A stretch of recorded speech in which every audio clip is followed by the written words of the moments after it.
Hi అండి, అందరికీ నమస్కారం. ప్రబోధిని ఏకాదశి అనేది కార్తీక మాసంలో ఈ సంవత్సరంలో రెండవ కార్తీక సోమవారం తర్వాత వచ్చే రోజున వస్తుంది. రేపే ప్రబోధిని ఏకాదశి. పరమ పవిత్రమైన రోజు. ఈ రోజు ఉదయం మరియు సాయంత్రం స్నానం చేసే నీటిలో ఈ ఒక్కటి వేసుకొని చేస్తే చాలు. చేసిన పాపాలన్నీ కూడా నీటి ద్వారా పోతాయి. ఈరోజు నీటిలో దీనిని వేసుకొని స్నానం చేస్తే జన్మ జన్మల పాపాలు ఆ నీటి ద్వారా పోయి కోటి జన్మల పుణ్యం వస్తుంది. మీ ఒంట్లోని నెగిటివ్ ఎనర్జీ, రోగాలు, దోషాలు పోతాయి. మీరు పరిశుద్ధంగా మారిపోతారు. మీ శరీరానికి నూతన ఉత్తేజం వస్తుంది, నూతన ఉల్లాసం వస్తుంది. అంతేకాదు, ఏకాదశి రోజు ఇలా స్నానం చేయడం వలన కష్టాలు, దరిద్రాలు, బాధలన్నీ కూడా ఆ నీటితోనే కొట్టుకుపోతాయి. పట్టిందల్లా బంగారం అవుతుంది. ఇక మీకు ఏ పని చేసినా ఆ పనిలో విజయాలను పొందుతారు. మీకు అంతా మంచి జరుగుతుంది. మరి ఇంతకీ ఈ కార్తీక ఏకాదశి రోజున నీటిలో ఏం వేసుకొని స్నానం చేయాలి అనే విషయాన్ని ఇప్పుడు మనం ఈ వీడియోలో వివరంగా తెలుసుకుందాం. అంతకన్నా ముందు మన ఛానల్ ఎవరైనా కొత్తగా చూస్తున్నట్లయితే తప్పకుండా లైక్ చేయండి, షేర్ చేయండి, సబ్స్క్రైబ్ చేసుకొని మాకు సపోర్ట్ చేయండి. మీ సపోర్ట్ మాకు ఎంతో ఎంకరేజింగ్గా ఉంటుంది. కార్తీక శుద్ధ ఏకాదశిని ప్రబోధన ఏకాదశి, బృందావన ఏకాదశి అనే పేరుతో పిలుస్తారు. ఈ ఏకాదశి రోజున పాలకడలిలో యోగ నిద్రకు ఉపక్రమించిన శ్రీ మహావిష్ణువు కార్తీక ఏకాదశి రోజునే మేల్కొంటాడని పురాణ కథనం. కార్తీక శుద్ధ ఏకాదశికి బోధన ఏకాదశి, దేవ ప్రబోధిని ఏకాదశి, ఉద్దాన ఏకాదశి అనే పేర్లు. తొలి ఏకాదశి రోజున శయనించిన శ్రీ మహావిష్ణువు ఏకాదశి రోజున యోగ నిద్రలో నుంచి మేల్కొనే రోజు కాబట్టి ఇది ఉద్దాన ఏకాదశి అయ్యింది. దీనినే హరిబోధిని ఏకాదశి అని కూడా అంటారు.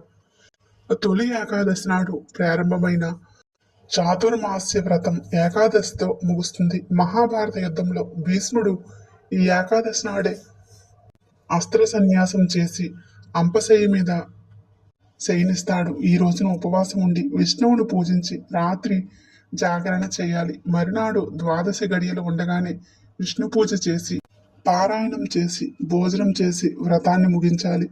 కార్తీక ఏకాదశి మహత్యం గురించి స్కాంద పురాణంలో ఉంది.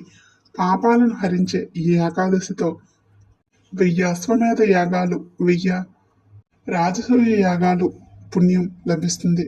కొండంత పత్తిని చిన్న నిప్పురవ్వ ఎలా కాల్చి బూడిద చేస్తుందో అలాగే ఒక జీవుడు తన 1000 జన్మల్లో చేసిన పాపాలను కాల్చివేస్తుంది.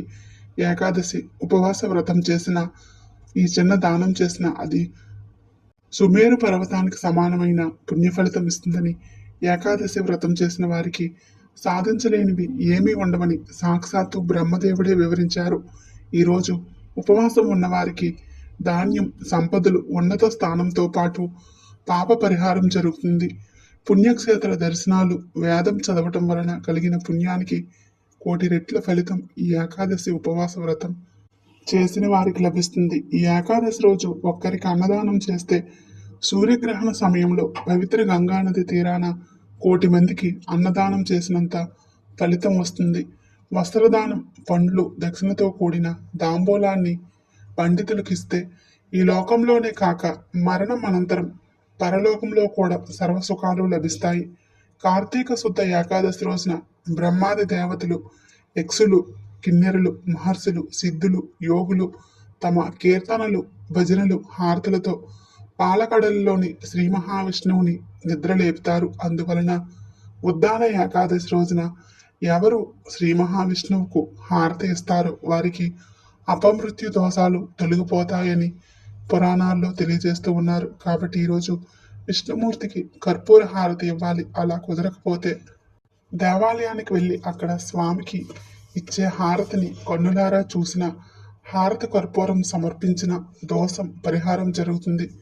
కార్తీక శుద్ధ ఏకాదశి భాగవతంలోని అంబరీ సోపాఖ్యానం పఠనం లేదా శ్రవణం చేస్తే చాలా మంచిది. ఇక ఎంతో పవిత్రమైన ఈ ఏకాదశి రోజున ఉదయం మరియు సాయంత్రం స్నానం చేసే నీటిలో ఒక పసుపు రంగు పుష్పాన్ని కానీ లేదా 5 తులసి దళాలను కానీ లేదా చిటికెడు పసుపుని కానీ వేసుకొని స్నానం చేయాలి. అంటే ఒక పసుపు రంగు చామంతి పువ్వు రేకులను గాని, పసుపు గులాబీ రేకులను గాని, పసుపు మందార రేకులను గాని వేసుకొని స్నానం చేస్తే చాలా మంచిది. అలా పసుపు రంగు పూలు లేనివారు 5 తులసి దళాలను తెచ్చుకొని లైట్గా చేతితో నలిపి నీటిలో కలిపి స్నానం చేయండి. ఈ తులసి దళాలను పూజ చేయని చెట్టు నుండి కోసి తెచ్చుకోవాలి.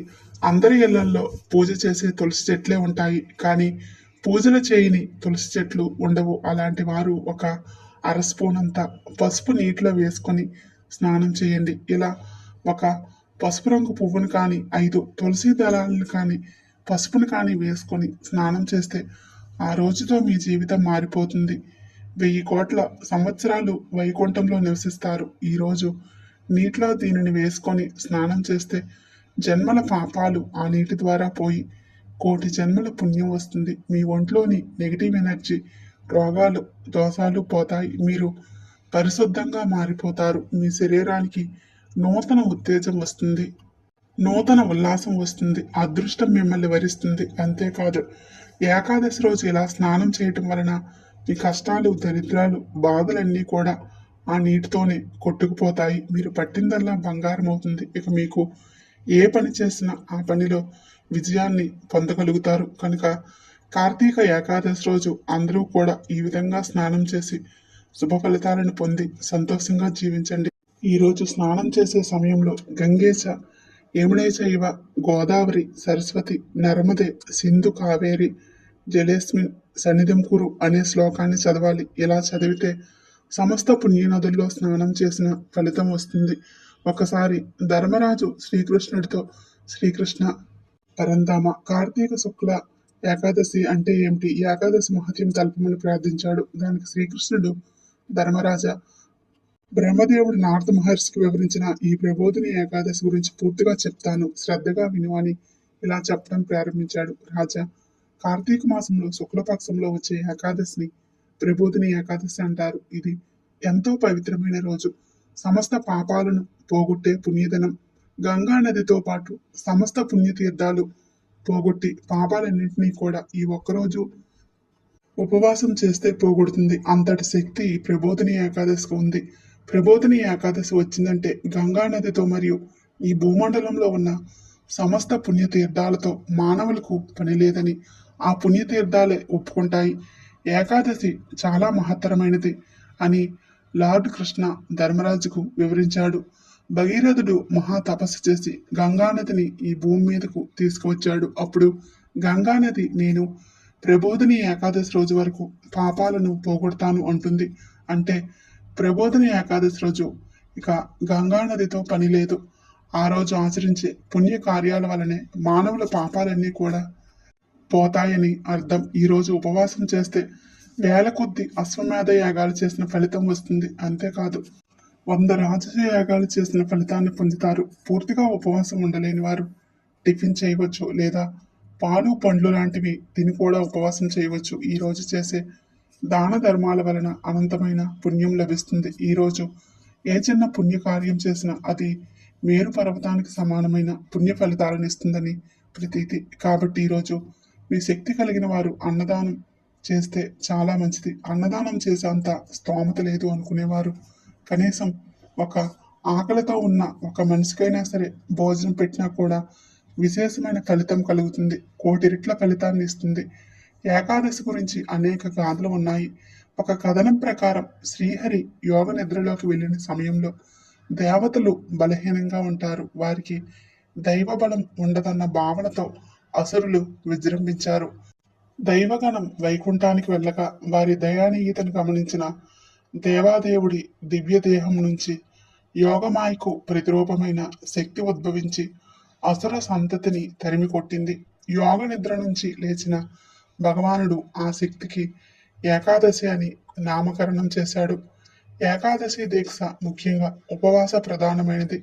ఉపవాసం, దానం, హరిపూజ అనే ఏకాదశి వ్రతంలో ముఖ్యమైన విషయాలని హరిపురాణంలో కూడా చెప్పబడింది.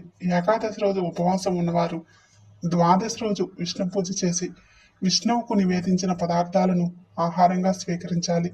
విష్ణువుకు నివేదించకుండా ఆహారం స్వీకరిస్తే దోషం కలుగుతుందని శాస్త్రాలు చెప్తూ ఉన్నాయి.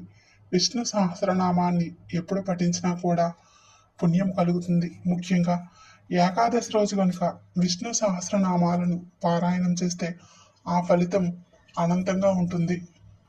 అనుకున్న పనులు నిర్విఘ్నంగా పూర్తవుతాయి. భోగభాగ్యాలు కలుగుతాయి. సర్వ పాపాలు హరించుకుపోతాయి.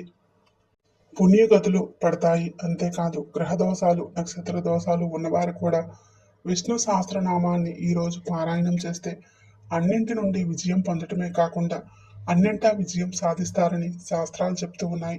ఒకవేళ మీరు విష్ణు సహస్రనామాలను పారాయణం చేయలేకపోతే కనీసం శ్రీరామ రామ రామేతి రమే రామే మనోరమే సహస్రనామ తత్తుల్యం రామనామ వరాననే అనే మంత్రాన్ని 3 సార్లు పలకండి.